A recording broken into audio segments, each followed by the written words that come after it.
tribute in order that you may erect a barrier between us and them.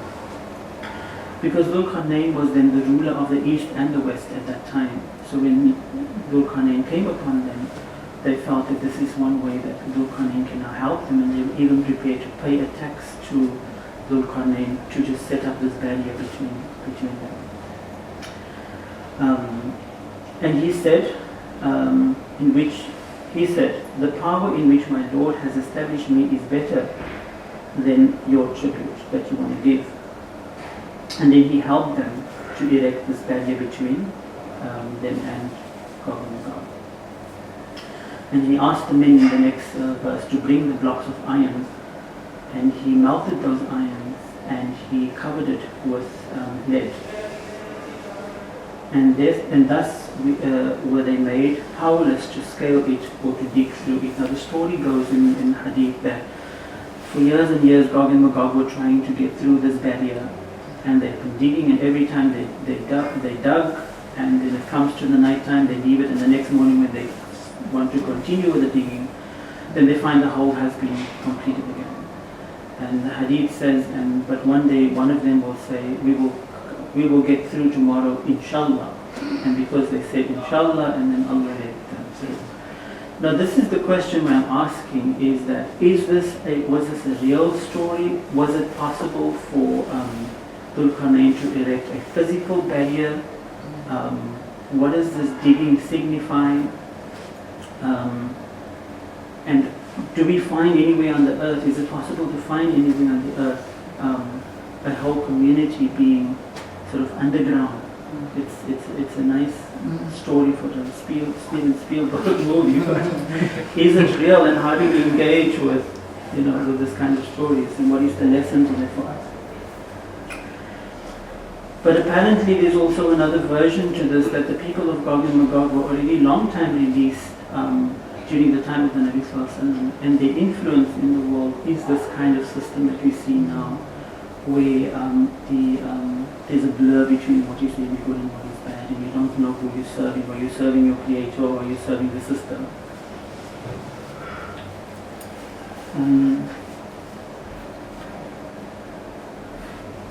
And he actually goes on in Surah by saying that although I have erected this barrier, at the time Allah will cause this barrier to come down, and there will be a big blast that will happen, and this will come down.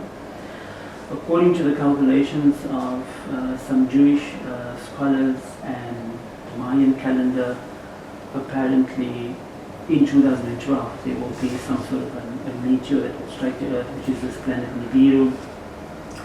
And because of this, there will be a crack in the earth in the west and in the east and in the center of the Arabian Peninsula. And this will cause this barrier to come down. I don't know. Is it, again I'm asking, is it a physical thing that's going to happen, or are there lessons for us in this mythology?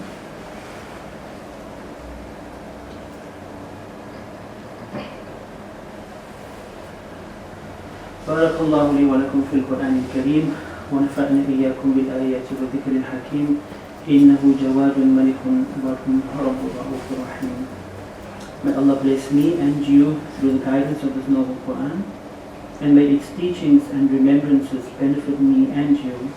Truly Allah is the possessor of wealth, the sovereign, the all-good, the one who has authority over all, the all-loving and the all-merciful.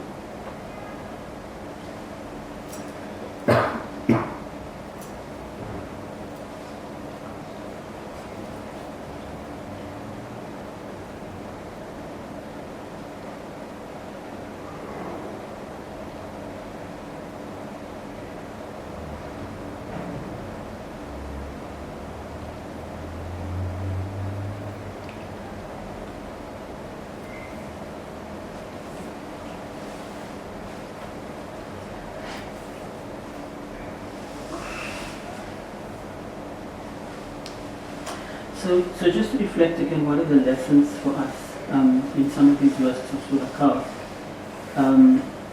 That irrespective whether the story is a true account or of an actual happening, or if it is a metaphor, the story still reveals pertinent lessons for us today. So how do we position ourselves in an oppressive time with the lessons of this story? In a time when taking up physical arms against a widespread system is not sufficient. I mean, it's evident that it's impossible to cripple the kind of system that we have today. And so how do we relate to that system? How do we engage with these prophecies and with all the other prophecies that we find from the different scriptures? Will we speculate on what we think will happen? Or will we engage with what we have with us and how best we can engage under the present circumstances? In example, are we supposed to prepare for the arrival of Imam Mahdi, or do we position ourselves with the purpose of Imam Mahdi? So if Imam Mahdi is a symbol of a good cause, do we align ourselves with Imam Mahdi and waiting and not doing anything as Muslims? Or do we align himself with the cause that Imam Mahdi stands for? Because Imam Mahdi is a symbol of fighting against the oppression, fighting against the system. But how do we distinguish between what is good and what is bad? We can only make that distinction at the core of our being, which means being true to our intention. As the Nabi Sallallahu Alaihi Wasallam said, إِنَّمَا الْأَعْمَالُ بِالنِّيَّةِ, that all your actions are judged by your intention, and that intention comes from the core of who you are. So if there is a good cause that we are considering to follow, it should be our Allah consciousness and our intention, which are both internal aspects of ourselves, that is the determining factor. There are human rights in which everyone who shares this planet has the right to human dignity, human freedom of choice and expression, and freedom of belief. But there is also the exploitation of that privilege.